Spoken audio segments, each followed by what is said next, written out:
예, 방금 소개받은 전강수입니다.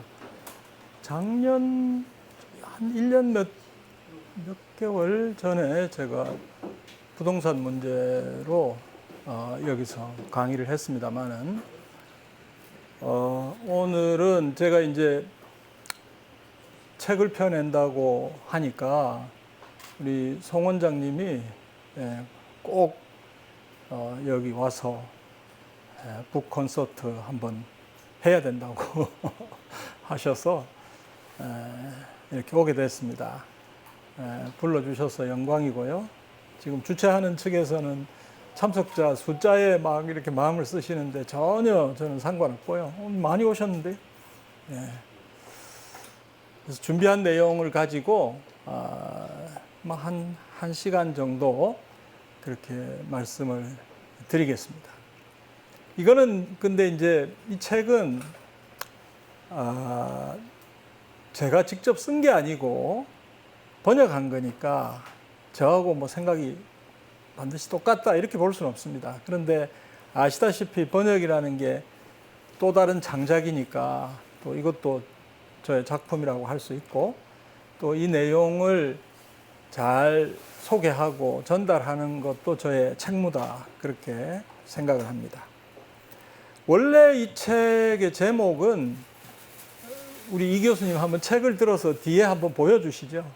저렇게 생긴 책입니다. 너무 두꺼워서 읽을 엄두를 내실 수 있을까 뭐 걱정도 합니다만은 그래도 하여간 과감하게 저런 분량으로 책을 출간을 했습니다. 원래 제목은 우리는 왜 부자들을 감당할 수 없는가? 이게 원래 제목입니다.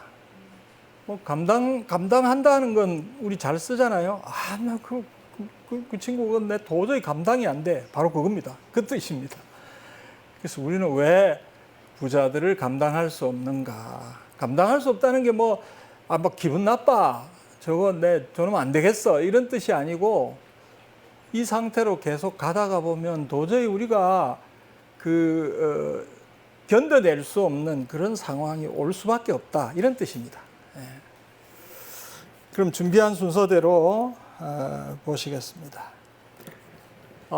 이 책의 저자는 앤드류 세이어라고 하는 사람입니다. 영국 사람이고요. 사회학자입니다. 자기 스스로는 사회이론, 정치경제학 교수다 이렇게 밝히고 있는데요. 사회학자라서 그런지 도덕경제를 오랫동안 아마 평생 도덕경제라는 걸 연구를 한 것 같아요. 이거는 경제학자는 못합니다. 왜냐하면 경제학에서 도덕 운운했다가는 이건 완전히 사이비로 몰려가지고 학자 구실을 할 수가 없어요.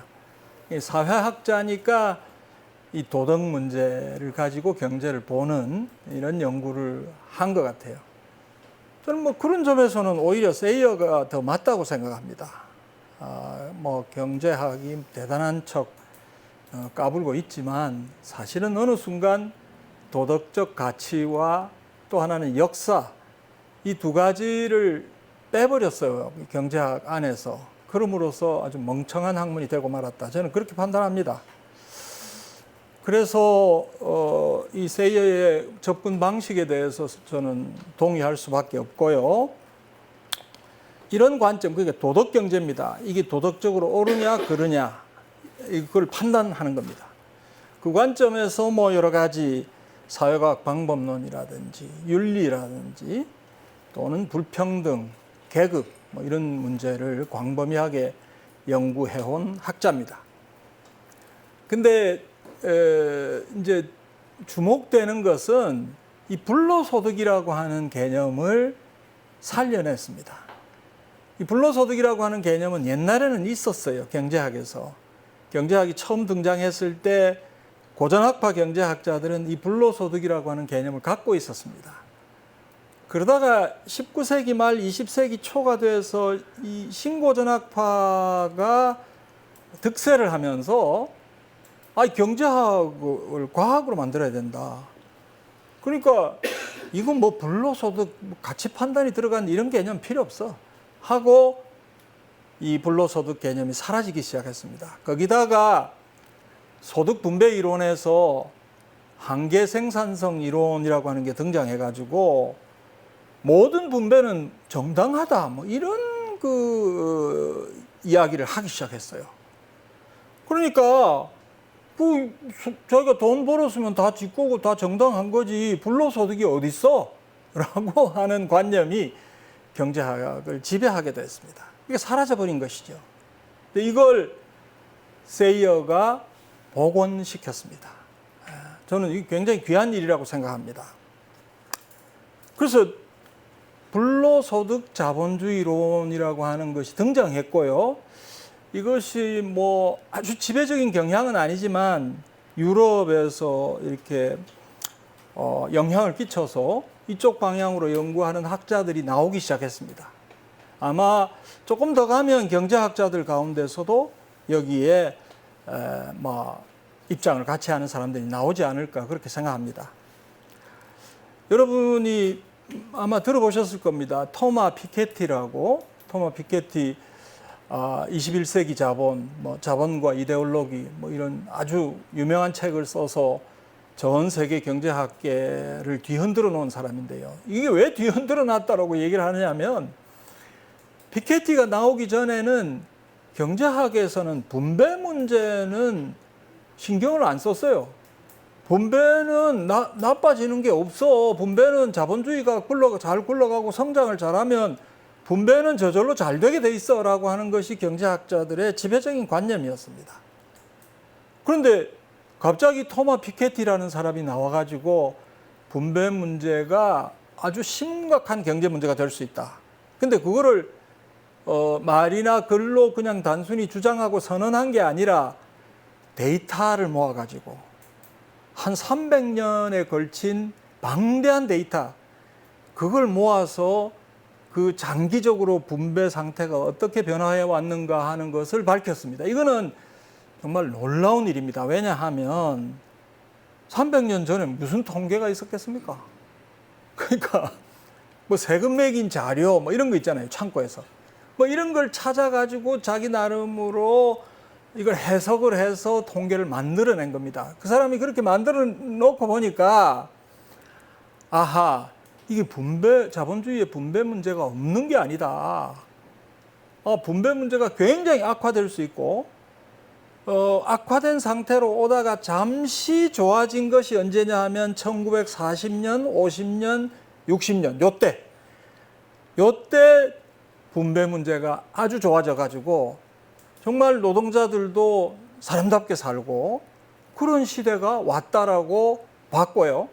이 40년대부터 70년대까지의 이 시대는 아주 이례적인 거여서 그 시기가 지나면서 다시 자본주의가 불평등한 상태로 변화하기 시작했고 지금은 이제 불평등 문제가 아주 심각한 전 세계에서 심각한 경제 문제로 다시 등장한 것이죠. 그래서 피케티의 기여가 엄청난데요. 다만 피케티는 이게 뭐 때문에 그렇게 됐냐, 불평등이 심화된 게 그걸 본질에까지 들어가서 밝히지는 못했다는 것이죠.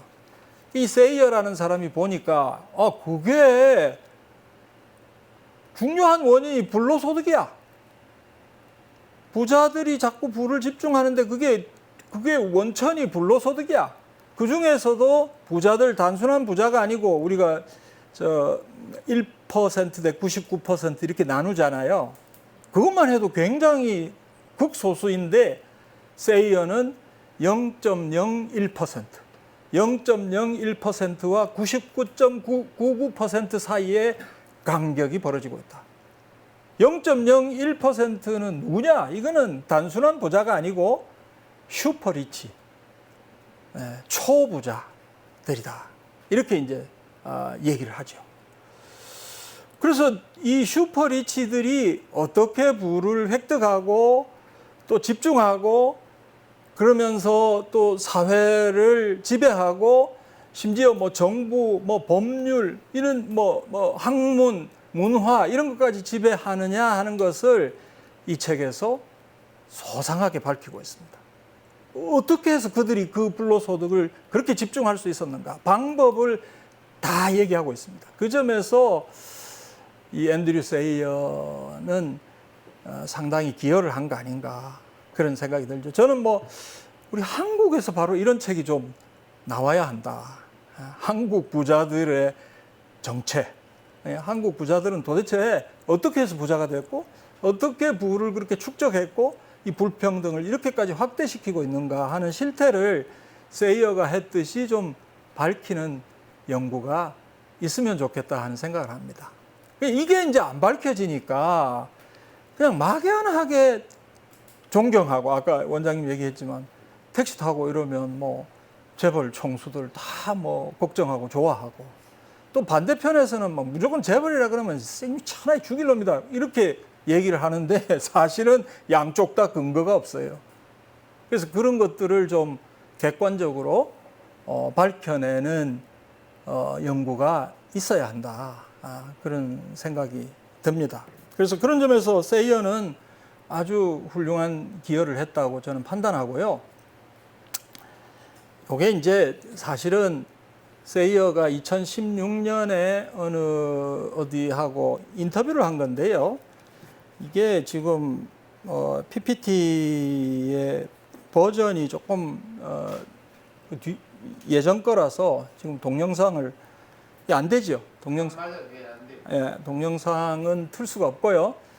이 사람이 이 동영상의 내용은 뭐냐 하면 자기가 왜 이 책을 쓰게 됐냐, 여기서 중점적으로 얘기하려고 하는 바가 뭐냐, 이런 것들을 아주 짧게 밝혀놓은 건데요. 나중에 한번 보시기 바라고요. 왜 안 넘어가? 예, 이 책들은 세이어의 책은 아닙니다. 세이어의 이 책이 나오고 난 다음에 거기에 영향을 받아서 출간된 책들입니다. 가치의 모든 것, 이거는 굉장히 유명한 책인데요. 마리아나 마츠카토라고 해서 굉장히 각광받는 학자입니다. 이 사람이 가치의 모든 것, 원래 원제목은 모든 것의 가치인데 이런 책을 출간을 했고요. 이것도 이제 불로소득에 초점을 맞춘 그런 연구입니다. 두 번째는 말 그대로 불로소득 자본주의 하는 건데 이거는 가이 스탠딩이라고 기본소득 분야에서 아주 알려진 학자인데 이런 책을 출간을 했고요. 올해 들어서 한국에서 출간된 불로소득 자본주의 시대라고 하는 이것은 경제학자는 아니고요. 경제지리학자가 출간한 책을 번역해서 우리 한국에서 발행을 했습니다. 그러니까 이런 것들이 지금 이어지고 있다는 얘기는 이 세이어가 선구거든요. 그 세이어의 영향력이 유럽에서 일정한 정도로 발휘되고 있다. 지배적인 조류라고 할 수는 없어요. 근데 이 흐름이 나타나고 있다 하는 그런 점을 말씀드릴 수 있겠습니다. 자, 그러면 세이어의 책에 보면 몇 가지 그래프가 나오는데요. 그 중에서 이 그림 1-2, 그림 1-3이 굉장히 인상적입니다. 무슨 얘기냐 하면 왼쪽 그림은 1947년부터 1979년까지 아까 말씀드린 그 분배가 굉장히 개선된 우리가 보통 자본주의의 황금기라고 부르는 그 시기에 이거 한번 보십시오. 미국의 이게 소득 계층입니다. 하위 0%에서 20%, 20%에서 40% 이렇게 쪼갰어요. 소득 계층을. 그렇게 해서 줄을 세웠고요. 그 계층의 평균 소득을 이제 그 평균 소득의 변화율을 계산을 했습니다. 계산을 했더니 여기 보십시오. 이 1947년부터 1979년 사이에는 하위 계층에서 소득 증가가 두드러지게 나타났다는 사실을 확인할 수 있습니다. 상대적으로 상위 계층, 상위 5%, 상위 1%, 이 사람들은 별로 소득 증가가 많지 않아요. 그러니까 이때 노동자들이나 보통 평범한 사람들이 편하게 살았다 하는 것을 여실히 보여주고 있는 그래프입니다. 이대로 계속 갔으면 우리도 별 걱정 없이 살았을 거예요. 그런데 1979년부터 2012년 사이에 뭐 이걸 2020년 이렇게 연장해도 비슷할 겁니다. 그때 똑같이 이 각 소득 계층의 소득 변화율을 봤더니 하위 계층은 처참합니다. 마이너스도 있고요. 거의 변화 없고요. 뭐 증가했다 해봐야 저 위에 가서 한 뭐 조금 증가하고요. 그러니까 이게 절대 다수가 소득 증가가 없는 거예요. 생산성은 올라가는데 절대 다수의 미국 국민들이 소득 증가가 없어요. 그런데 그 반면에 상위 5% 이상을 보세요. 소득 증가 비율이 굉장히 높고요. 여러분 여기는 지금 50, 100 이렇게 횡축이 표시가 되어 있는데요. 여기는 달라요. 여기 지금 높이는 비슷하지만 여기는 500, 1000이에요. 네. 근데 슈퍼리치 0.01% 상위 0.01%가 이 시기에 소득이 얼마나 증가했느냐? 685.1%죠. 여기가 가장 많이 증가하고 증가하는 정도도 놀라울 정도도 하는 거예요. 그러니까 1980년대 이후에 불평등이 확대됐다. 또 그중에서 특히 최상층이 더욱더 부자가 됐다 하는 사실을 이 그래프에서 확연하게 우리가 발견할 수가 있습니다. 자, 그런데 토마 피케티하고는 달리 앤드류 세이어가 특색이 있는 것이 이 슈퍼리치가 부를 집중한 게 그 부가 성격이 이게 뭐냐는 거예요. 이 부가 정당하냐? 아니면 이거 이상한 부냐? 이걸 따지기 시작했습니다. 어떤 방식으로 따졌느냐? 부는 창출되기도 하고 추출되기도 한다는 겁니다. 그러니까 돈이 소득이 들어온다 그래서 그게 다 뭐 괜찮은 거라고 볼 수 없어. 다른 데서 만들어진 거를 그냥 뽑아낸 거에 불과한 경우도 많이 있다는 거예요. 이 점에 주목했습니다. 그래서 부의 창출이라고 하는 것은 이런 거예요. 우리가 흔히 경제학 원론 시간에 배우는 거예요. 토지 노동 자본을 투입해가지고 사람들이 필요로 하는 재화와 서비스를 만들어내고 어쩌고 저쩌고 이렇게 해서 부가 만들어지는 거예요. 이게 경제학 원론에서 가르치는 겁니다. 그러니까 이거는 우리가 흔히 아는 부와 소득의 원천이에요. 그리고 여기서 만들어지는 소득은 노력소득이라고 할 수 있습니다. 그러니까 이거는 뭔가 부를 만들어내려면 그 사람들이 희생을 해야 돼요. 땀을 흘려야 돼요. 뭐 돈을 안 써야 돼요. 안 쓰고 투자를 해야 돼요. 뭐 이런 비용을 들이고 희생을 하는 과정이 있어가지고 만들어지는, 사람들에게 유용한 물건들이 만들어지는 이 과정을 부의 창출이라고 하고요. 이게 원래 아담 스미스가 얘기한 부입니다. 그리고 이게 잘 만들어지고 그래야 그 경제가 활력이 있고 또 우리가 흔히 말하는 경제 성장률이 높아지고 사람들이 먹고 살기 편하게 되고 하는 거예요. 요것만 있으면 좋아요. 자본주의 경제라도 이것만 있으면 괜찮은 경제인 거예요. 그런데 오른쪽에 부의 추출이라고 하는 게 있다. 그건 뭐냐? 다른 사람이 만든 부를 그냥 뽑아내는 거예요. 자기가 새롭게 만들어내는 게 아니라 다른 곳에서 만들어진 거, 다른 사람이 만든 것을 뽑아내는 행위가 있다. 이게 어떻게 해서 가능하냐? 주로 자산이라고 얘기하면 뭐 부동산, 그죠? 주식, 채권, 뭐 등등. 이런 자산을 운용해가지고 부를 뽑아낸다 하는 겁니다. 근데 막상 그 행위를 이렇게 파고 들어가 보면 그 배후에 결국은 뭐냐? 어떻게 해서 다른 사람이 만든 거를 지가 가져올 수 있느냐? 그건 결국 뭔가 힘이 있다. 거기에는 힘이 작용한다. 권력이 작용한다. 그리고 뭔가 다른 사람이 그렇게 부를 뽑아내가는 걸 허용할 수밖에 없도록 하는 사정이 존재한다. 그게 뭐냐? 독점이다. 모두가 필요로 하는 자원인데 그 사람만 갖고 있어. 바로 그 사실 때문에 부가 그리로 넘어가도록 허용한다는 것이죠. 이렇게 만들어지는 소득이 있는데 이거를 세이어는 불로소득이다. 그렇게 부릅니다. 불로소득이다. 그러니까 뭐 이제 그 슈퍼리치들은 그냥 부를 그렇게 집중하고만 있지 않고 자기들이 그렇게 부를 취득하는 것을 정당화하기 위해서 무지하게 애를 쓴다는 거예요.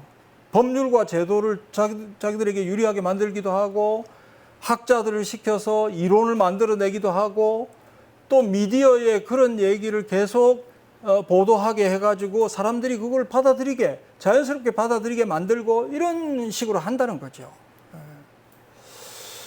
그래서 사실은 세이어는 그런 얘기를 많이 합니다. 불로소득 얻어가지고 부자 됐는데 이거 뭐 자꾸 그렇게 선전을 하니까 그거 다 자기가 열심히 해서 기여해가지고 벌어들인 소득 아니냐 이 말이야. 그래서 그 사람이 가질 만한 자격이 있는 거라고. 그런 얘기를 듣고 믿어버린다는 거죠. 그래서 방금 얘기했듯이 실제로는 이게 부의 추출인데 부의 창출로 오해를 한다는 거예요. 사람들이 착각을 한다는 겁니다. 이렇게 착각을 시키기 위해서 다양한 수법들을 동원하고 있다 하는 것이죠.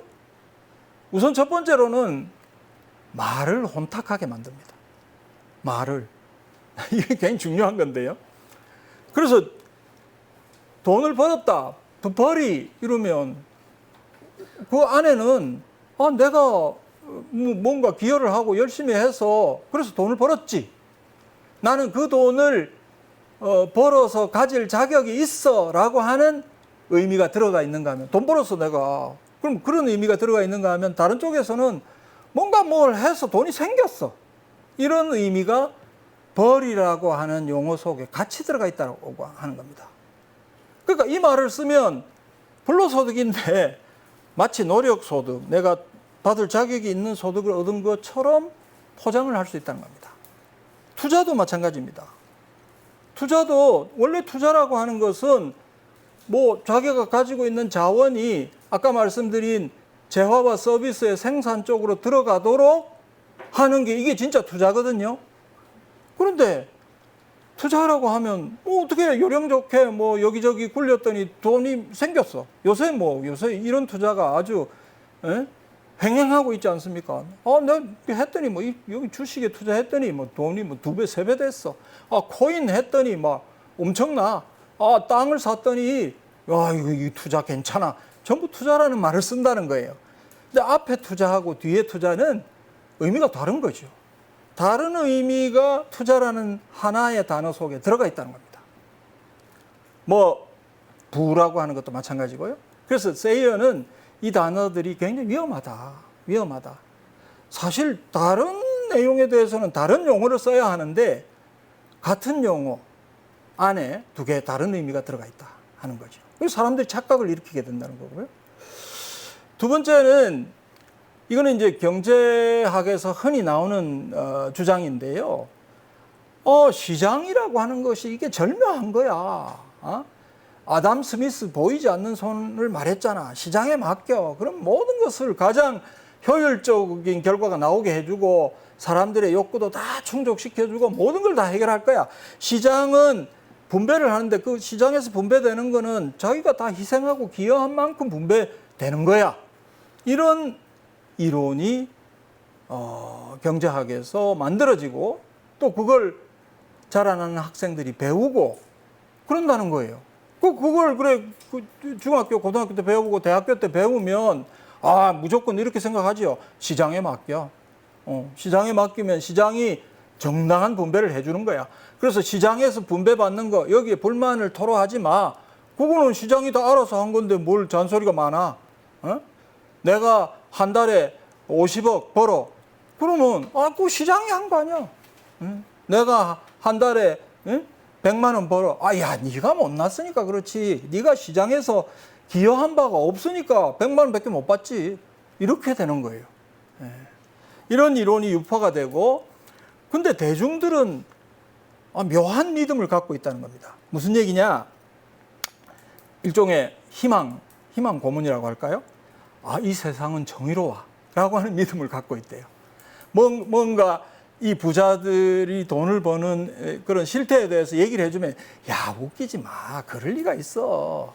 이런다는 거예요. 이 세상에서 그런 일은 일어날 수가 없어. 예?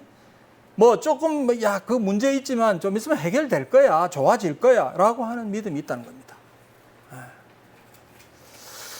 이제 이게 정의로운 세상에 대한 믿음이 사람들 사이에 확산돼 있다. 그러니까 불로소득 때문에 뭐 엄청난 부를 얻었다? 에이, 그럴 리가 있어. 그 사람도 다 할만하니까, 기여했으니까 그만큼 돈을 받았지. 이렇게 본인들이 그런 걸 유포할 뿐만 아니라 다른 대중이 그거를 믿는다는 거예요. 아까 택시 기사가 이재용을 걱정하고 재벌들을 걱정하는 것은 바로 이제 그런 생각을 하는 거죠. 뭐 괜히 이재용이야? 뭐 괜히 뭐 누굽니까? 아까 멸공. 뭐 괜히 걔가 재벌이야? 다 이유가 있지. 뭐 하는 게 있지. 하기는 개뿔. 멸치하고 콩 갖다 놓고 멸콩 하는데 뭘 합니까? 예. 우리 원장님한테 오염돼가지고 괜히 내가 쓸데없는 말을. 그래서 그 다음에 이제 세 번째는 시장 경제를 하면 잘 되게 돼 있어. 봐봐, 미국 봐, 영국 봐, 선진국 봐. 이거 다 시장 경제의 성과 아니야. 이런 스토리. 그리고 이제 미국에서 시작이 됐는데 이제 금융 부문의 이 엘리트들, 여러분 요새 드라마도 많이 나오죠. 뭐 옷도 그죠, 막 멋진 걸 입고 차도 뭐 멋진 걸 타고 뭐 지들끼리 막 드라마에서 얘기를 하는데 무슨 소린지 알아들을 수가 없고 뭔가 대단한 걸 하는 것처럼 이렇게 하고, 보통 사람은 범접할 수 없는 그런 삶을 사는 듯한 모습이 나오거든요. 이 일종의 서사가 만들어졌어요. 그 서사가 만들어지고 이게 미디어를 통해서 뭐 드라마뿐만 아니라 영화, 뉴스 뭐 이런 걸 통해서 매일같이 유포가 되고 있다. 그리고 뭐 네 번째는 그냥 넘어가고요. 다섯 번째, 또 이런 슈퍼리치들이 바보가 아니거든요. 자기들이 뭐 그냥 부를 엄청나게 집중한다 해도 좀 신경이 쓰일 텐데, 이게 그냥 불로소득 때문에 이런 부를 축적한다 이래 되면 마음이 캥기잖아요. 좀 불안하잖아요. 이거 괜찮을까? 이런 생각이 들 겁니다.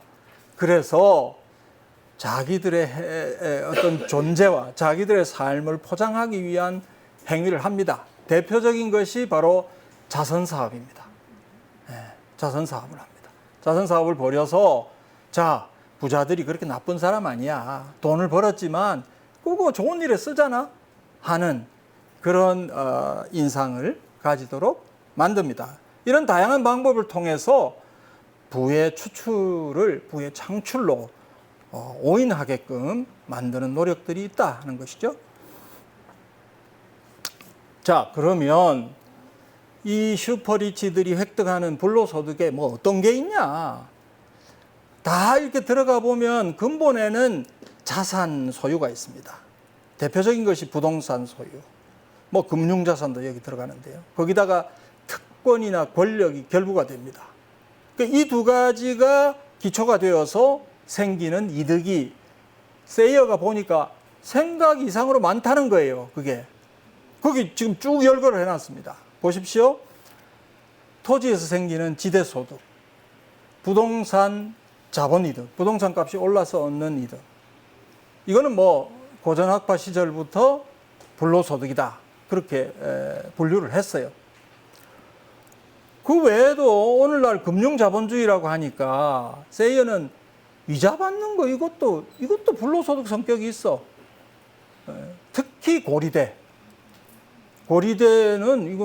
고리대가 의외로 많다는 거예요. 요즘도. 옛날에만 있었던 게 아니고 이건 불로소득이다. 그리고 금융 투기를 벌리는 거. 요즘 2000년대에 들어와서 금융기관들이 얼마나 금융 투기를 벌입니까? 근데 그 돈이 어디서 나오느냐 하면 뭐 부자들에게서도 또 나오고요. 평범한 사람들에게서도 또 나오고, 그런 돈을 자금을 집중해 가지고 그걸 가지고 각종 금융 투기를 벌입니다. 거기서 생기는 이득. 그다음에 뭐 예를 들면 독점에서 생기는 이익. 뭐 기술을 독점한다든지 네트워크를 독점한다든지 요새 뭐 플랫폼이 어떻고 뭐 어쩌고 하잖아요. 거기서 생기는 이익 또는 공공사업 민영화에서 생기는 이익. 공공사업 이게 이제 부자들은 끊임없이 국가가 하고 있는 공공사업을 자꾸 내놓으라고 요구를 해요. 지금 우리나라도 그렇습니다. 이게 세이어는 전략적 적자 정책이라고 얘기하는데요. 지금 윤석열 정부가 감세해주고 뭐 지금 근데 뭐 세수 결손이 56조가 나고 막 하잖아요. 이 바보가 아니에요. 주것들이 돌았나 이렇게 생각할지 모르는데 바보가 아니네요. 이게 적자가 계속 되잖아요. 세수 결손이 나잖아요. 자, 그럼 부자들 세금 깎아줬어요. 저 근데 뭐 아껴서 살려고 하다 보니까 이게 세수 결손이 났어. 적자가 났어. 어떻게 하면 좋겠어?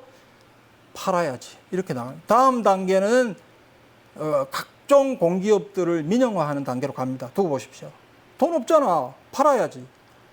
근데 공공기업을 민영화할 때 그거를 뭐 불합한다고 할까요? 그걸 차지하는 민간 자본은 엄청난 이익을 얻습니다. 그리고 이 일들이 우리나라 아직 본격화되지 않았는데요. 뭐 영국, 미국, 유럽 여러 국가들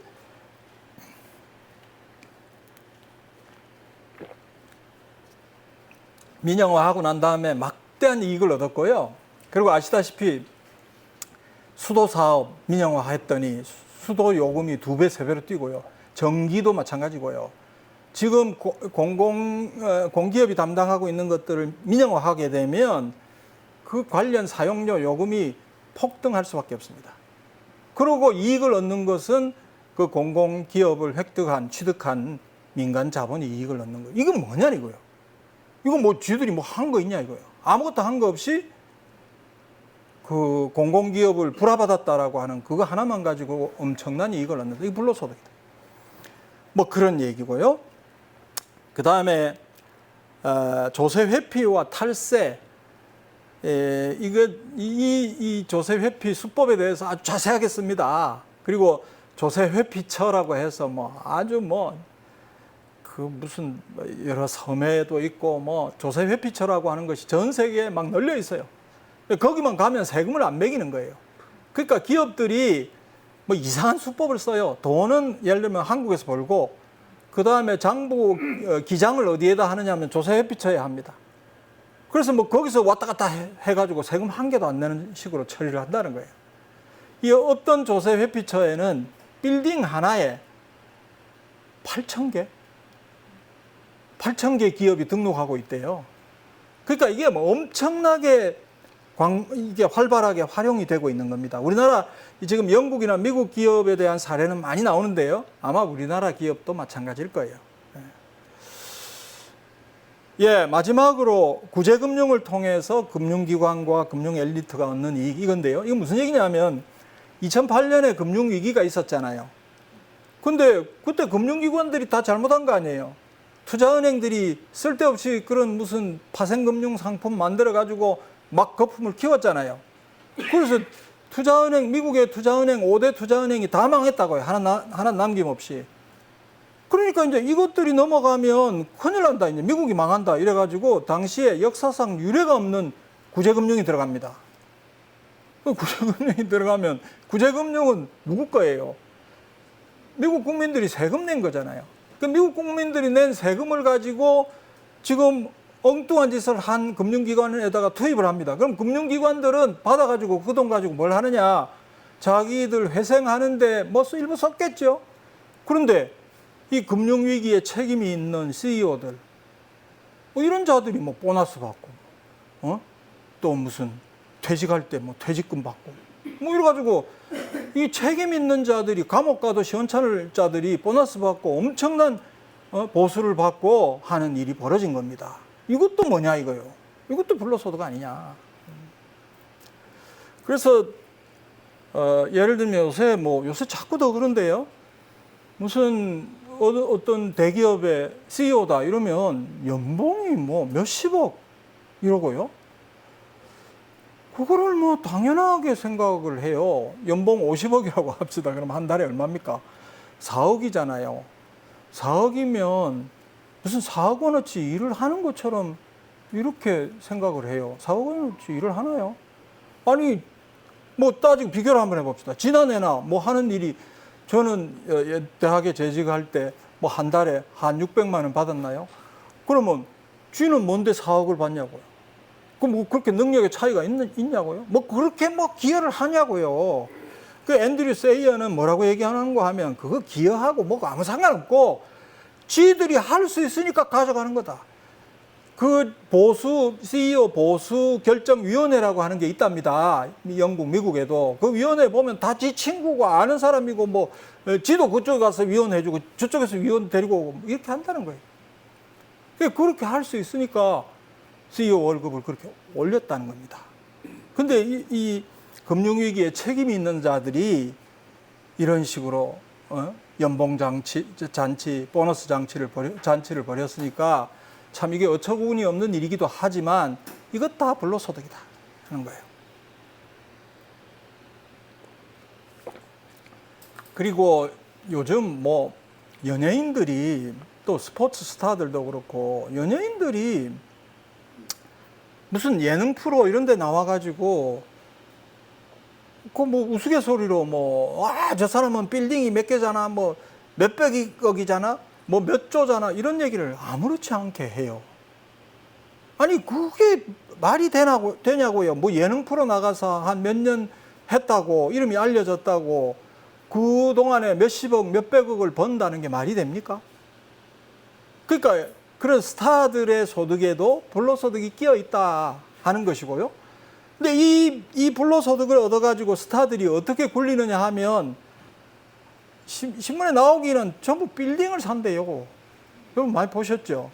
누가 뭐 빌딩을 50억에 샀다. 뭐 아니 그게 왜 뉴스거리가 돼요? 그게 왜 뉴스거리가 되냐고요. 근데 그러면 이게 정상적인 언론 같으면 어떤 사람이 100억을 가지고 빌딩을 샀다 그러면 그 돈 어디서 났어? 이렇게 해야지. 그거는 모르겠어. 하여간 100억짜리를 샀대. 근데 좀 한 6개월, 1년 지나고 200억에 팔았대. 아, 그 사람 100억에, 그죠? 이익을 얻었어. 참, 정말 재주가 좋아. 이런 보도가 기사로도 또는 예능 프로그램에서 수도 없이 나옵니다. 근데 그건 사실은 생각을 해보세요. 자기가 이 재화와 서비스의 생산에 기여한 게 아무것도 없는데 무슨 50억, 100억 그렇게 소득을 얻느냐는 거예요. 그 말이 안 되잖아요. 네.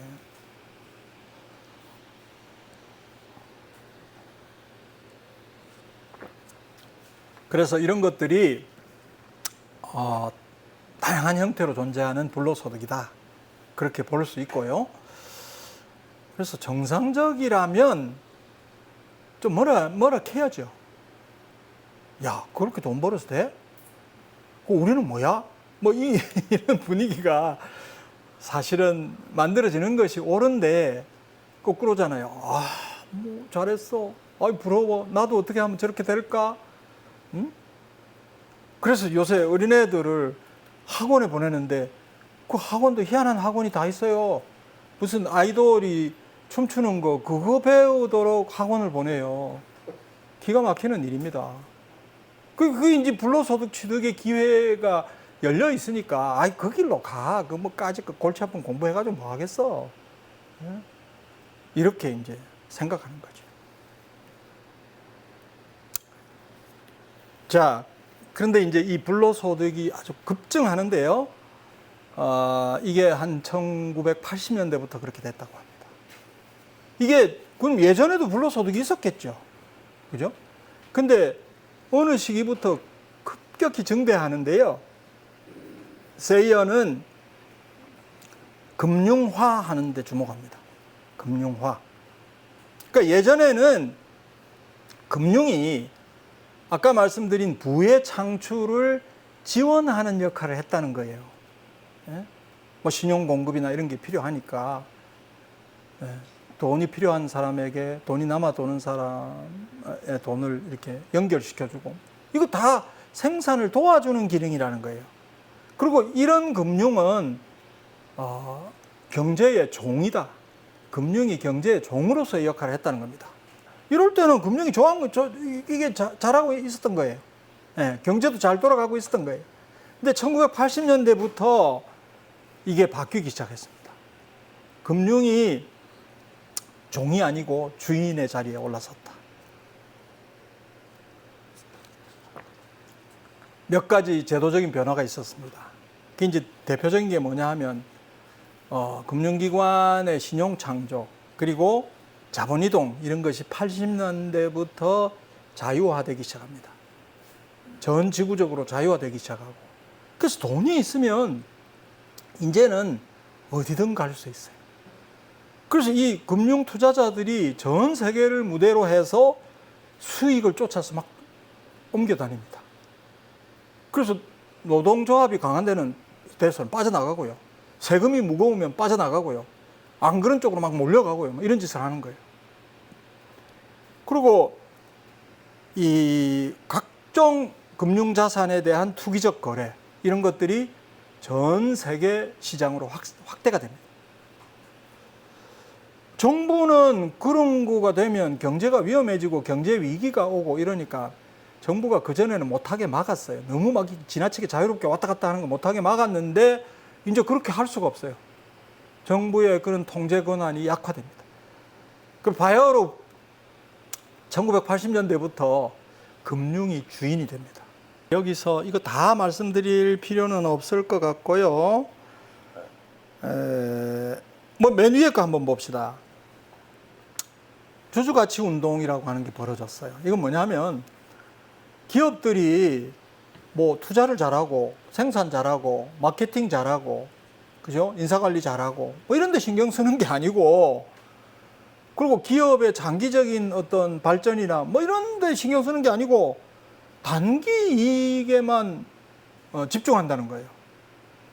그래서 어떻게 하면 주가를 끌어올려 가지고 뭐 자기 기업을 다른 데서 뭐 매력을 가지고 뭐 살려고 하게 만든다든지 뭐 이런 단기적인 이익에 집중하는 현상이 나타납니다. 그리고 기업을 가지고 장기 투자를 하고 생산을 하고 이렇게 할 생각이 없이 그냥 어떻게 하면 사고 팔고 하면서 이익을 얻어낼 것인가 이런 움직임이 나타나기 시작했다는 겁니다. 기업들이 생산 활동을 잘 해가지고 이윤을 남겼어요. 그 중에 배당을 안 하고 사내 유보금으로 남겼어요. 예전에는 사내 유보금으로 남기면 그걸 가지고 장기적인 투자에 쓰는 거예요, 기업들이. 이제는 사내 유보금을 남기기가 겁이 나요. 사내 유보금이 있다 이러면 저 기업에 돈이 있대 이러면 막 온다는 겁니다. 야, 인수합병 M&A 해가지고 꿀떡하고 그 사내 유보금 있던 거 차지해버린다는 거예요. 그러니까 사내 유보금 남기는 것도 힘들어졌어요. 예. 그리고 경영진은 뭐 하고 있냐? 기업이 이런 생산 활동을 잘 하도록 그런 데 신경을 쓰느냐 하면 신경 안 쓴다는 거예요. 자기 기업의 주가를 밀어 올리는 데만 신경을 쓰고 그러면 자기 가지고 있는 주식 가치 올라가고 또 경영진은 스톡 옵션 이런 거 받으니까 또 올라가고 이래서 개인적인 이득을 추구하는 경향이 나타난다는 거죠. 그리고 1980년대경부터 이 생산 부문이 침체하니까 돈이 갈 데가 없어요. 그 남아도는 돈이 이제 잉여 자본으로 돌아다니기 시작하는데 이것들이 어디에 주로 가느냐? 자산 분야에, 부동산에 들어가고 금융 부분에 재투자되고 뭐 그런 일이 벌어지고요. 이렇게 돈이 남아가지고 갈 데가 없고 생산 부문에도 못 들어가고 돌아다니니까 이제부터 여러분 들어보셨죠? 금융기관들이 새로운 신출기몰한 금융기법을 만들어내가지고 막 희한한 예전에 듣도 보도 못한 금융상품을 만들어냅니다. 뭐 요새는 무슨 주가 지수도 상품이 되고요. 지수에 대한 지수도 또 상품이 되고요. 온갖 게 지금 금융상품이 돼가지고 투자 대상이 되고 있습니다. 정말로 다양한 금융상품들이 이 돌아다니는 자본의 수요에 부응해서 만들어지기 시작합니다. 은행은 이제 예전에는 예금 받고 대출해주고 뭐 이런 걸 주로 많이 했는데 이제는 안 해요. 그런데 신경 안 써요. 금융 투기하는 쪽에 신경을 쓰고 은행이 금융 투기를 하는데 지 돈만 가지고 하지 않아요. 그래서 이걸 뭐라고 하느냐면 레버리징 투자라고 하는데 돈을 빌리는 거예요. 100억을 투입해서 투기 거래를 하면 200억이 생기면 1000억을 투입하면 2000억이 생기잖아요. 이런 레버리징 투기 이런 것들도 횡행하기 시작하고요. 그리고 이제 뭐 금융과 관련해서 각종 기법들이 생기고 하니까 이제는 지금 현재 이게 자산이 아니고 앞으로 뭔가 수익이 생길 자산이 있어. 대표적인 게 미국의 모기지라고 하는 겁니다. 이 모기지는 미래에 계속해서 이제 수익이 생기는 거거든요. 이거를 팔아버리면 그걸 모아가지고 채권을 만들어요. 이거 막 쪼개가지고 전혀 다른 성격의 채권을 만들어요. 그 다음에 그런 것들을 또 끌어모아가지고 막 쪼개가지고 또 새로운 채권을 만들어요. 이런 것들이 뻥튀기가 돼서 원래 자산은 한 100억밖에 안 되는데 그걸 기초로 해서 3천억, 4천억 이런 증권들이 만들어지기 시작하고 이것이 팔려나가고 그거를 사모은 금융기관들이 많이 있었고 전 세계적으로 2008년의 금융위기는 바로 여기서 터진 겁니다. 그 기초가 되었던 그 모기지 대출이 약간 흔들리고 미국의 집값이 떨어지고 이러니까 이상해 되니까 기초가 됐던 것이 흔들리니까 그걸 기초로 해서 만들어진 채권들이 다 부실화하는 겁니다. 그리고 그 채권이 투자 대상이 된다 해서 그걸 사모은 은행들이 다 망한 거예요. 그게 2008년, 2009년에 있었던 전 세계 금융위기의 실체입니다.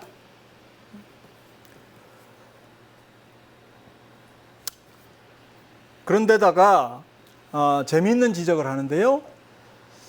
자, 우리가 돈을 번다고 하면 다 내가 잘나서 그런 거야? 내가 열심히 해서 돈을 많이 버는 거야? 그 다 내 덕분이야? 조금 범위를 넓히면 우리 엄마 아빠 덕분이야? 아니라는 거예요. 공유부라고 하는 게 있다는 겁니다. 우리가 돈을 버는 데는 돈을 벌 수 있게 만들어주는 환경이나 우리를 도와주는, 눈에 안 보이게 도와주는 뭔가가 있다는 거예요. 그걸 공유부라고 하는데 예컨대 자연, 그죠? 환경, 그 다음 기술인데 내가 만들지 않은 기술을 내가 쓰잖아요. 옛날 과거에 만들어진 기술, 지식, 이건 내가 쓰잖아요.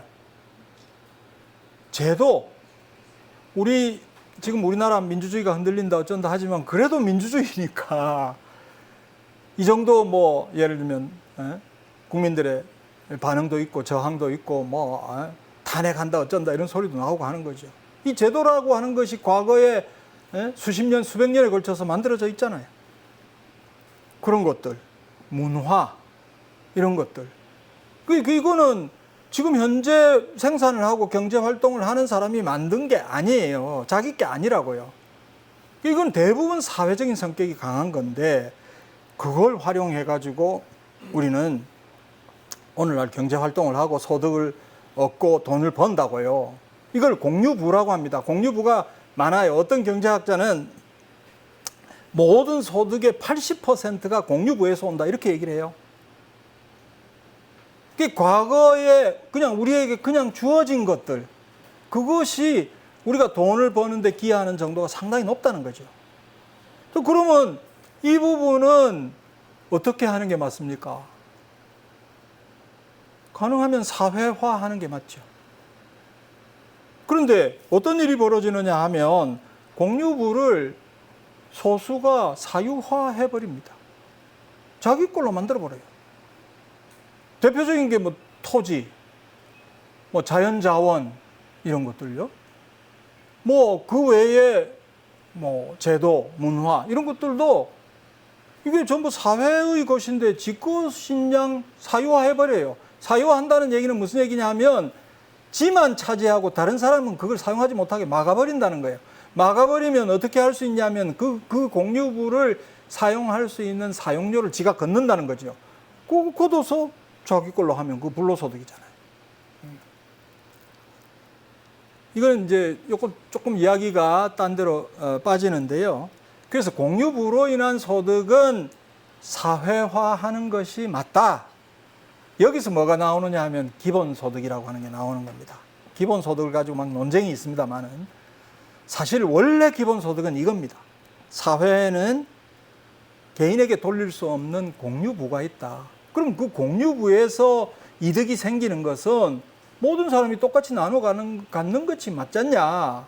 요 개념이에요. 이게 정통파 기본소득론의 내용인데 요새는 막 이상하게 돼가지고 이런 부분들을 중요하게 생각하지 않죠. 자, 그래서 막 요약을 하면 이런 겁니다. 우리가 기여한 만큼 소득을 얻는다. 그거는 환상이라는 거예요. 그런 일은 없다. 뭐 시장이 그렇게 만들어주잖아. 아니라는 거예요.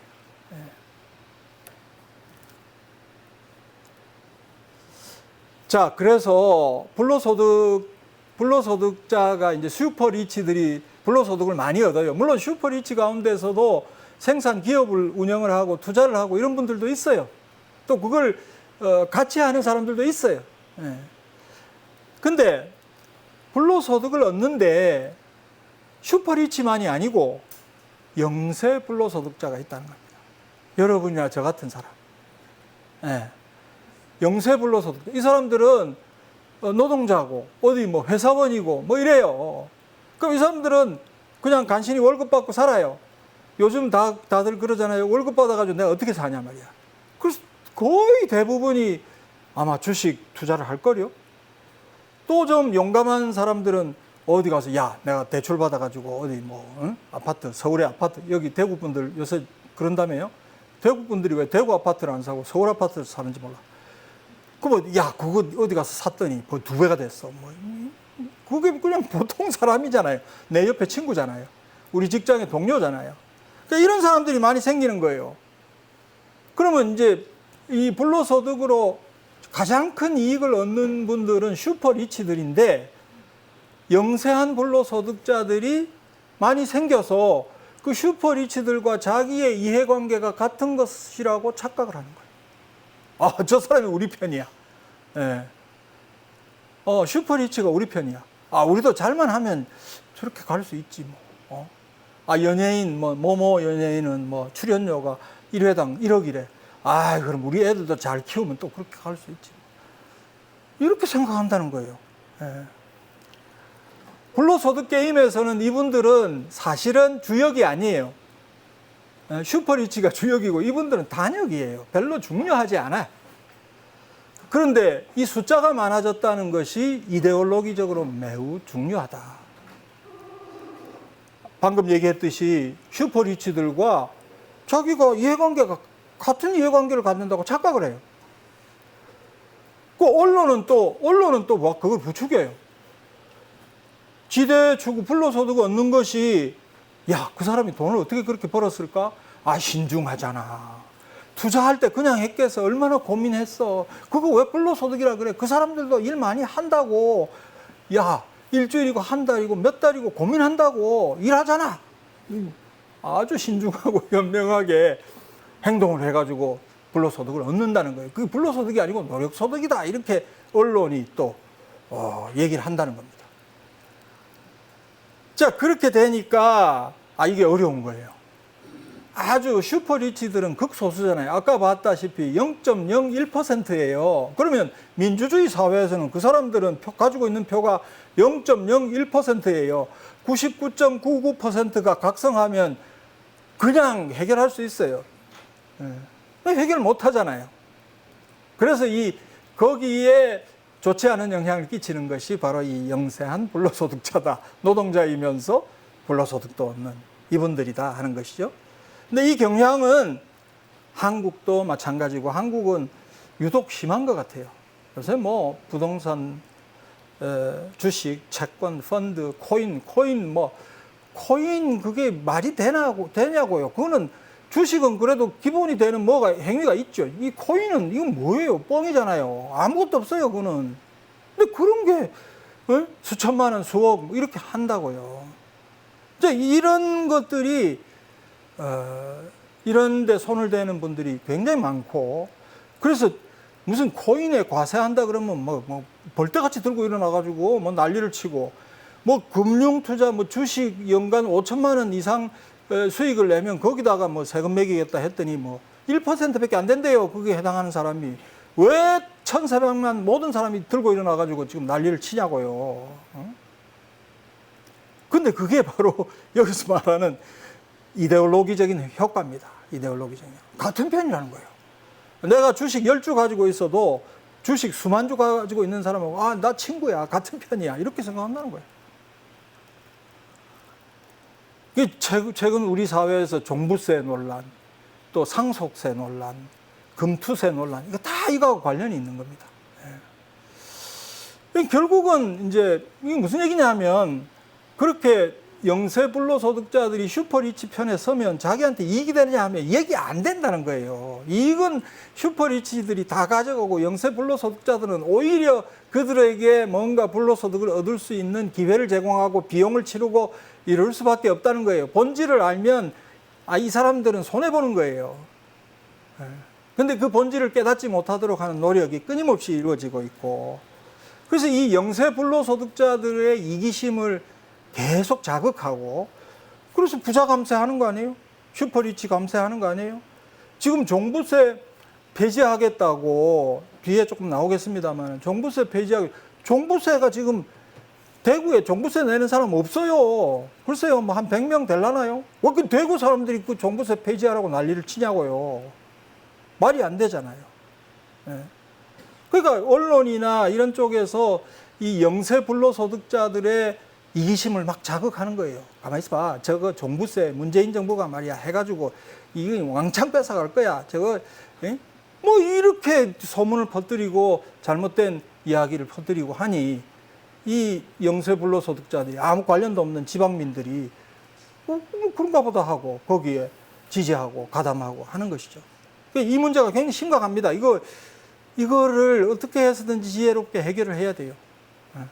근데 뭐 국힘당은 아예 노골적으로 뭐 이쪽으로 벌써 가버렸고요. 문제는 이 민주당이자들이 무슨 이상한 짓을 하고 있어요, 최근에. 뭐 때문에 종부세 폐지하겠다, 그따위 소리를 하냐고요. 말이 안 되는 거잖아요. 그리고 정무적으로도 말이 안 돼요. 그때 뭐 종부세 얘기가 왜 나와요? 아주 뜬금없이 그런 이야기를 하고, 뭐 금투세도 뭐 폐지하겠다고 뭐 또 그러고, 또 상속세도 뭐 상속세 뭐 정상화할 필요 있죠. 그거는 그렇게 합리적인 수준에서 정상화해야죠. 종부세도 문재인 정부가 너무 엉망진창으로 만들어놔서 정상화할 필요가 있어요. 그 답이 다 나와 있어요. 그렇게 하면 될 일을 그걸 핑계 삼아서 종부세 없애겠다, 상속세 무력화시키겠다, 금투세 그거 없애겠다, 이거는 말이 안 되고, 이럴 때 이런 것을 추진을 하면서 누구 핑계를 대느냐? 서울의 1주택자들이 다 종부세 대상자가 되잖아요. 이분들에게 손해를 끼칠 수 없잖아요. 무슨 얘기 하는 줄 알아요? 이분들 열심히 돈 벌어가지고 집 한 채 샀는데 그렇게 제재를 이중으로 가해서야 되겠습니까? 이런다고요. 무슨 돈 벌어서 그 집을 샀어요. 5억 주고 샀더니 20억 되고 30억 된 거지. 그게 무슨 노력 소득이에요? 말도 안 되는 소리를 민주당이 하고 있습니다. 마음에 안 들어요. 저는 뭐 전통적인 민주당 지지자지만 마음에 안 들어요. 나 이제 앞으로 지지를 철회해야 될지 모르겠어. 근데 이렇게 이제 불로소득을 가지고 경제적인 힘을 가지게 되면 이 슈퍼리치들이 그 상태에 머물지 않는다는 거예요. 정치 권력까지 차지한다. 그래서 정치 자금 기부를 하고 또는 로비를 통해서 국가에 침투합니다. 이 사람들이. 그리고 국가를 포획한다 그러죠. 국가를 포획합니다. 정책을 자기의 이해관계에 맞게 다 이렇게 개조를 해버립니다. 뭐 우리나라도 아마 우리나라도 그런 경향이 나타나죠. 영국, 미국에서는 어떤 때는 뭐 정치권에 가가지고 뭐 장관도 했다가 뭐 총리도 했다가 뭐 이러다가 또 조금 있으면 가면 금융기관에 회장했다가 왔다 갔다 한다는 거예요. 그럼 이러면 어떻게 그들 간의 네트워크가 형성되지 않을 수가 있고, 또 금권 체제라고 하는 것이 만들어지지 않을 수 있겠냐는 거죠. 범죄 혁신이라고 하는 용어가 있어요. 이건 뭐냐 하면, 이거 우리나라에도 이제 이런 게 있을 텐데요. 어떻게 하면 법에 걸리지 않고 세금을 회피할 수 있을까? 요거를 연구하는 회사들, 기업들이 생긴다는 거예요. 미국에는 벌써 이 탈세를 도와주는 업체가 수만 개가 있답니다. 그러니까 주로 여기 누가 이런 걸 하느냐 하면 변호사들이 기업을 만들어서 뭘 해주느냐 하면 기업들의 탈세를 도와줍니다. 법을 악용해서 탈세할 수 있도록 도와주는. 그걸 법제소비라고 하는 학자는 이거는 범죄 혁신이다. 범죄에서 혁신이 일어나고 있다. 그렇게 얘기합니다. 그리고 실제로 우리나라만 그런 게 아니고요. 우리나라만 그러려고 생각하시기 쉬운데 아니고 영국, 미국도 마찬가지라는 거예요. 금융위기 상황에서 불법을 저지른 그런 금융 엘리트들이 많다는 거죠. 그럴 때 아무도 감옥 안 갔대요. 기껏 한다는 것이 당사자 간에 합의해라. 합의하고 끝나는 그런 게 태반이었다고 합니다. 그래서 이제 금권 체제가 형성됐다라고 보죠. 자, 부자들은 돈을 쉽게 버니까 또 지출도 나쁘다는 거예요. 그래서 부자들, 슈퍼리치들의 지출 행태에 대해서 이 책의 5부에서 아주 상세하게 소개를 합니다.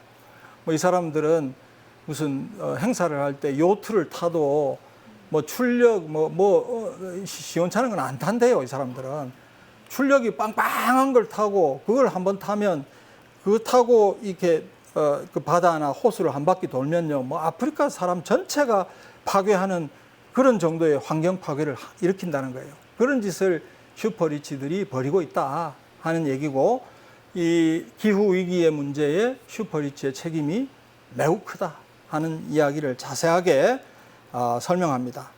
요 2번에 보시면 전 세계 모든 사람들이 미국 수준으로 소비를 지금 하고 있는 수준으로 소비를 하면 지구가 5개가 필요할 거다. 그런 얘기를 합니다. 지금 이제 뭐 엄청난 위기에 봉착하고 있다. 그래서 이런 북극이나 이런 곳에 빙하는 이미 많이 녹았고, 그래서 그 결과로 지금 전 세계 저지대들은 침수되기 시작했고 앞으로 무슨 일이 일어날지 알 수가 없다. 그런 얘기를 하지요. 근데 재밌는 것은 이 그림이 뭐냐 하면 이 슈퍼리치들이 환경 문제에 대처하는 방식이에요. 자, 여기 이 멘트가 중요한데요. 이게 누군가가 만화로 그렸어요. 지구 종말의 시나리오는 상상하기 어려운 공포가 가득하겠지만 그 시나리오 그대로 가면 야, 큰일 났잖아. 망하게 생겼잖아요. 다 멸종하게 생겼다. 이렇게 느낌을 주지만 우리는 그 전까지는 유례없는 이윤 획득 기회를 얻을 것이다. 이렇게 생각한다는 거예요.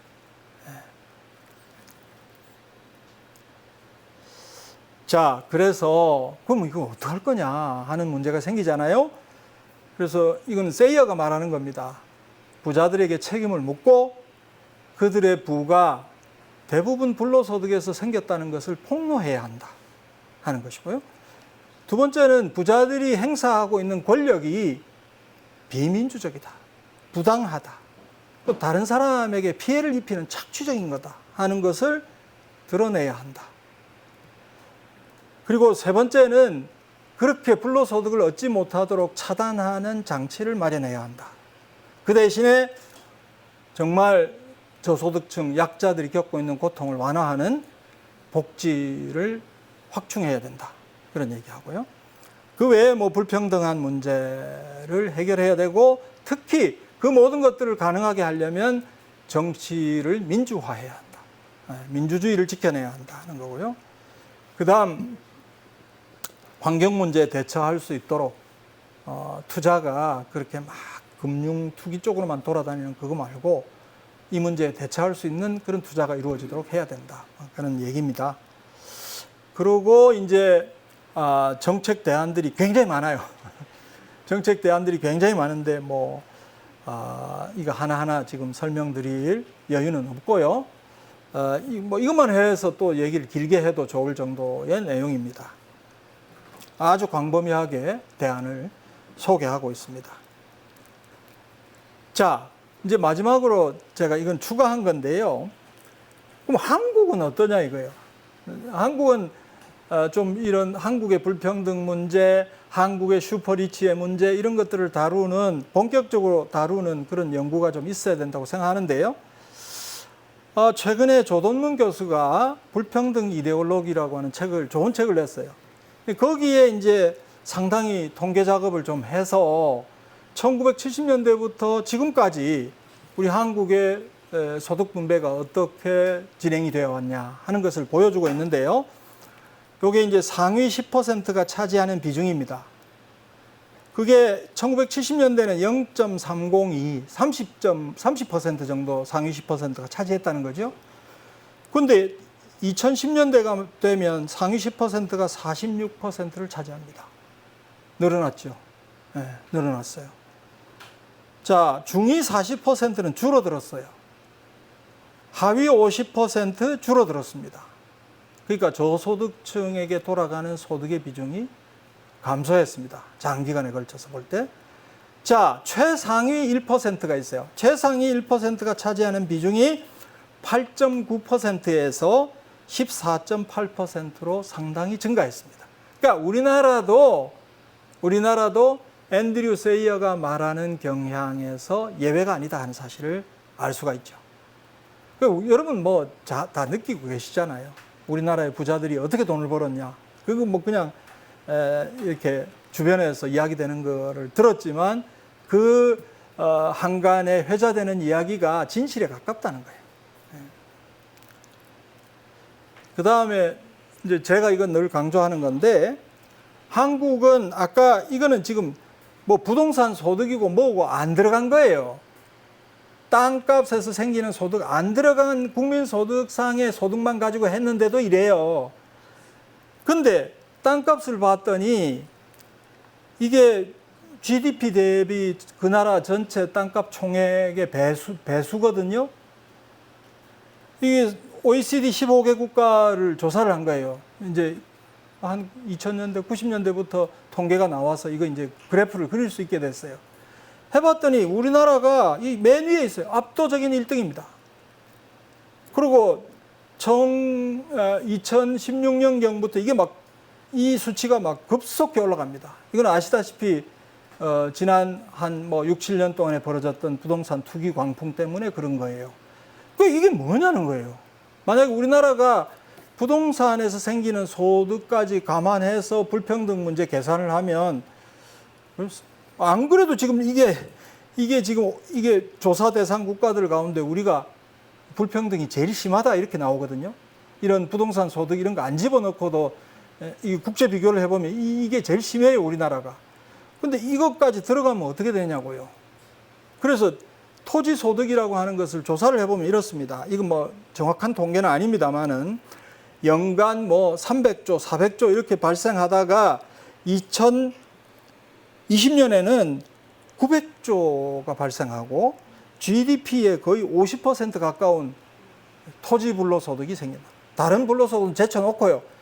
땅에서만 이런 소득이 생겼다는 겁니다. 그럼 이것까지 감안하면 이 불평등의 정도는 극심하지 않겠습니까? 아마 짐작컨대 세계 1위가 아닐까 그런 생각을 해요. 이 앤드류 세이의 책에 보면 이런 얘기가 나옵니다. 2005년에 영국 노동당이 새로운 선언을 했어요. 그때부터 노동당을 신노동당이라고 불렀는데요. 이 선언 가운데 나오는 이야기입니다. 더 많은 사람이 자산 가치 증가의 혜택을 누려야 합니다. 주택은 거주 공간일 뿐만 아니라 자산이기도 합니다. 이게 노동당이 얘기한 거예요.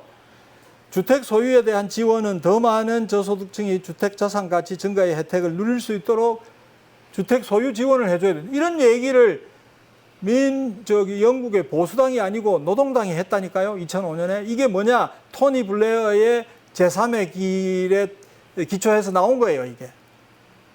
그래서 세이어는 이거는 자산 인플레이션하고 부의 창출. 집값이 올라가는 거하고 부의 창출을 혼동한 거다. 이건 전형적으로 잘못된 신자유주의의 오류다 하는 거고, 이거는 그 저소득층이나 중산층 집 한 채 갖기 위해서 애쓰는 그 사람들을 이롭게 하는 것이 아니다. 오히려 저소득층은 주택 소유에서 멀어지는 정책이다. 슈퍼리치를 이롭게 하는 정책이다. 이렇게 평가를 합니다. 근데 제가 우려하는 바는 지금 우리나라의 더불어민주당이 이쪽으로 가는 것 같아요. 이렇게 하는 것 같아요. 제3의 길을 추구하는 것 같아요. 그래서 걱정입니다. 제가 뭐 칼럼이나 뭐 이런 데서 공개적으로 비판을 한 적은 없어요. 근데 언론에서 요새 이재명 의원을 두고 대권 플랜이 가동됐다. 중도층을 잡기 위한 우클릭을 시작했다. 뭐 이러잖아요. 이거 어떻게 봐야 합니까? 그래서 무슨 얘기를 하느냐면 아까도 잠깐 나온 종부세, 금투세, 상속세 폐지하거나 완화해야 된다. 왜 하냐? 뭐 집 한 채 있는 분들의 처지를 좀 봐줘야지. 집 한 채 있는 사람들의 처지를 봐주려고 하다가 보면 슈퍼리치가 엄청난 이익을 본다고요. 그거를 슬 감추고 집 한 채 있는 사람들을 걱정을 해요. 종부세 1가구 1주택자 하위 50%가 내는 돈이 얼마 안 돼요. 하위 10%가 내는 돈은 연간 80만 원도 안 돼요. 얼마 안 낸다고요. 왜 그 사람들을 위하는 척 해놓고 저기 1가구 1주택인데 초호화 주택을 가지는 사람들의 세금을 면제해 주려고 하냐는 거예요. 이게 이제 여기에 대한 해답이 앤드류 세이의 책에서 잠깐 나오는 것 같은데, 미국의 상원 의원들은 부유층에게 압도적인 영향을 받고 중산층에게는 약간 영향을 받고 하위 30% 이야기는 안 듣는다는 거예요. 우리나라 국회의원들도 마찬가지 아니겠어요? 국회의원들 찾아가가지고 야, 이 세금 안 돼. 이 세금 나라를 망쳐. 이거 어떻게 좀 없애봐. 완화시켜봐. 라고 얘기하는 사람들이 주로 누구겠어요? 아니, 뭐 택시를 타서 택시 기사들한테 들으면 모르겠지만 보통 사람들이 국회의원을 만나가지고 그런 요구를 할 수 있나요? 대부분 부유층이래요. 지역 유지들입니다. 그 사람들의 이야기를 듣는 거예요. 그리고 뭐 대권 플랜, 우클릭, 뭐 우기는 소리입니다. 자기들이 확신이 있어요. 이게 여론이야. 이리 안 가면 우리 망해. 이렇게 생각한다니까요. 왜냐? 맨날 그 소리만 들으니까. 그리고 이제 저 같은 사람이 그러지 마 하고 칼럼 쓰면 쟤는 원래 그런 애야. 들을 필요 없어. 이렇게 취급을 한다고요. 예, 이거 참 좀 사실 저는 많이 걱정하고 있습니다. 이제 마지막입니다. 시간이 너무 많이 갔죠. 마지막입니다. 그래서 오늘날 우리 대한민국에 사는 국민들이 절망에 빠져 있는 것 같아요. 예, 뭐 보통 청년은 청년대로 절망하고 연세 많은 분들은 많은 분대로 절망하고 지식인들은 지식인대로 절망하고 이거 뭐 되겠어? 이거 이제 나라 망하는 거 아니에요? 저도 그런 얘기 많이 해요. 출생률이 0.7대라는 거는 이제 망한다는 얘기야. 딴 거 생각하지 마. 출생률이 0.7이면 이 나라는 망한다는 얘기입니다. 그렇게 지표상으로는 그렇게 얘기할 수 있어요. 이 절망의 이 그늘을 걷어내야 합니다. 저는 이 일을 제가 언제까지 활동을 할 수 있을지 모르지만 우리 한국에 드리워진 이 절망의 그늘을 걷어내겠다. 미력하지만 그런데 좀 기여하겠다 하는 생각을 합니다. 케인스라는 사람 유명하잖아요. 케인스가 그런 얘기를 했어요. 이 세상이 어떻게 바뀌냐. 기득권이 너무 힘이 세가지고 안 돼. 그렇지 않다는 거예요. 이 학자들이 사상을 품고 자기들끼리 토론하기 시작하고 거기서 이론을 만들고 사상을 만들어서 주변에 전파하기 시작하는 데서부터 세상은 바뀐다. 기득권이 겁나는 게 아니라 경제 사상, 경제 이론 이게 중요하다. 그런 얘기를 합니다. 실제로 케인스는 자기의 이론을 가지고 세상을 완전히 바꿔버렸잖아요. 그러고 난 다음에 이 케인스주의가 폭풍처럼 휘몰아치고 있을 때 1947년에 케인스에게 맨날 깨져가지고 열등감을 가지고 있던 하이에크라고 하는 사람, 유명한 사람이죠. 하이에크라는 사람이 열받아가지고 스위스 몽펠르랭에 자칭 자유주의자들을 불러 모아요. 한 40몇 명을 불러 모읍니다. 거기에 뭐 유명한 사람들이 가요. 오늘날로 보면 뭐 밀턴 프리드만도 가고 누굽니까? 열린 사회의 적들 하는 거. 이름이 생각이 안 나요. 칼 포퍼도 가고 다 끌어모아요. 끌어모아가지고 일주일 동안 토론을 합니다. 격렬하게 토론을 해요. 결론은 없어요. 그런데 여러분, 이게 그 이후 1980년부터 지금까지 전 세계를 휩쓰는 신자유주의의 출발입니다. 요즘 언론에 뭐 그런 거 나오죠. 아니, 저기 한국과학중앙연구원도 뉴라이트, 독립기념관장도 뉴라이트, 뭐 온통 뉴라이트가 방통위원장, 뭐 그 사람은 학자는 아니니까. 하여간 몇 사람이 지금 뉴라이트가 요직에 임명이 돼가지고 언론 보도가 나오고 있잖아요. 여러분, 이게요, 그냥 되는 게 아닙니다. 이 뉴라이트들이요, 20년 이상 했어요. 자기들끼리 모여가지고 진지를 구축하고 머리 싸매고 그래가지고 연구하고 뭐 말이 되든 안 되든 민족의 미래를 망치든 흥하게 하든 뭐 이상한 걸 만들어내가지고 이제 유포하기 시작해요. 여러분, 문재인 정부 초기에 광화문에 가면 태극기 할배들이 태극기 들고 막 난리를 쳐요. 마이크, 스피커 갖다 놓고. 몇 명 모인 줄 알아요? 한 20명도 안 모여요. 초라하기 이럴 데 없어요. 지나가면서 참 웃기고 앉아있다. 쟤네가 뭐 하려고. 나중에 어떻게 되었습니까? 수만 명이 모였어요. 그리고 그 사람들이 결국은 정권을 교체하는 하나의 기반이 된 거 아닙니까? 지금 이 뉴라이트 마찬가지예요. 벌써 20년 이상 했어요. 그 중에 한 분, 이영훈 교수라는 분은 뭐 교과서 포럼 이런 거 2005년에 만들어가지고 난리를 치고, 뭐 2010년부터 한 10년 됐죠. 이승만 학당이라는 걸 만들어가지고, 아, 이승만은 위대한 사람이라고. 아니, 그 전까지는 이승만을 누가 그거 했어요. 이승만 독재하다가 그런 시민혁명에 끌어내려져가지고 망명한 아주 초라한 독재자지요. 박정희를 누가 그렇게 찬양했습니까? 독재하다가 자기 부하한테 그렇게 사살된 독재자 아닙니까? 근데 이거를 학자들이 모여가지고 막 스토리를 만드는 거예요. 이승만의 그 치적, 이승만의 사상. 여러분, 반일 종족주의라고 하는 책을 보세요. 이승만은 정말 숭고한 사람이에요. 그 책만 보면 뭐 거짓말 투성이에요. 그런 걸 만들어가지고 책도 쓰고, 이승만 학당에서 유튜브 강의를 했는데 수백 개가 있어요. 그 유튜브 강의 누가 받겠어요? 저는 혐의가 있습니다, 지금. 그거 보고 공부한 사람. 그런 짓을 해왔다고요. 그러니까 그들도 20년 이상씩 이 위치에 가기 위해서 집요하게, 그죠? 토론하고, 이론을 만들고, 사상을 만들고, 전파하고 하는 행위를 해왔다는 겁니다. 그러면서 어쨌든 이상한 형태이긴 하지만 세상을 접수했어요. 그렇다면 우리가 그걸 못 배울 이유가 있습니까? 아니, 저게 일종의 법칙인가 보다. 저렇게 하면 되는가 보다.